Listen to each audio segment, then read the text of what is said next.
ये बात उन दिनों की है जिन दिनों मैं सरकारी नौकरी की तैयारी करने के लिए दिल्ली मुखर्जी नगर गया था। वहां से क्या है, बहुत दिन जैसे पीजी में रहते रहते हो जाते हैं या फिर कहीं रूम लेकर रहते हैं तो आसपास के जो लोग रहते हैं पीजी में चाहे आसपास के रूम में जानकारी हो ही जाती है। तो तभी लगातार असफलताओं से परेशान होकर लगभग 32 साल के भैया गांव लौट कर जा रहे थे। पास में ही रहते थे, तो जब पता लगा कि वो जा रहे हैं तो सब बारी बारी से उनसे मिलने लगे। उसका कारण था कि वो भले ही सरकारी नौकरी पाने में असमर्थ रहे हों, मगर उनके मार्गदर्शन से लड़के नौकरी लेकर घर लौट गए थे। हम भी उनसे चर्चा करते रहते थे कि भैया इस सब्जेक्ट को कैसे पढ़ना चाहिए, ऐसे कैसे पढ़ना चाहिए। काफी उम्र हो चुकी थी उनकी। खैर वो सामान रखते रखते ही जो आता जाता था उससे मिल रहे थे।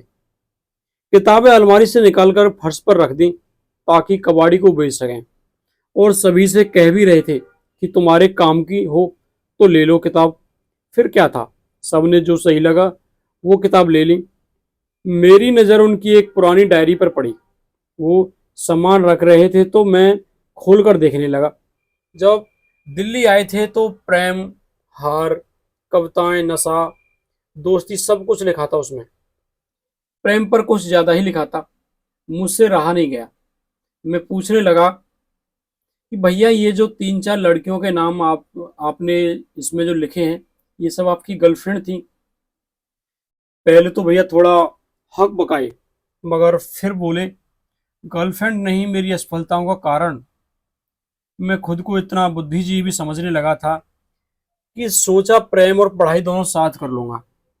सच्चे प्यार की तलाश में चार लड़कियों से बात की, घूमा उनके साथ, पैसे खर्च किए। उन चारों की नौकरियां लग गईं और मैं चूतियों की तरह बैठा रह गया। मैंने फिर पूछा, क्या आप इसके लिए जिम्मेदार नहीं हैं?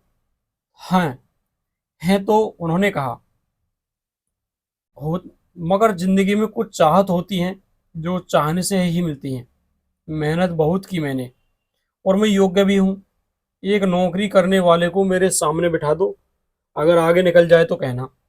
बस बात इतनी है कि प्रेम या कहें लड़कीबाजी में, नशे में मैं खुद को बहुत आरामदायक स्थिति में पाता था, और उनकी घी चुपड़ी बातों में मैंने खुद पर कभी ध्यान ही नहीं दिया।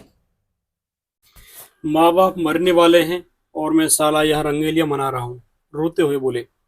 आखिरी बार उन्होंने कहा कि चाहो तो एक बात मान लेना, लक्ष्य एक रखना और परिवार के साथ धोखेबाजी न करना, लड़कियों पर विश्वास न करना, प्यार बहुत कुत्ती चीज होती है, कहकर बाहर चले गए। यदि इस कहानी से आपको कुछ समझ में आया हो तो अप्लाई जरूर करें। जय हिंद।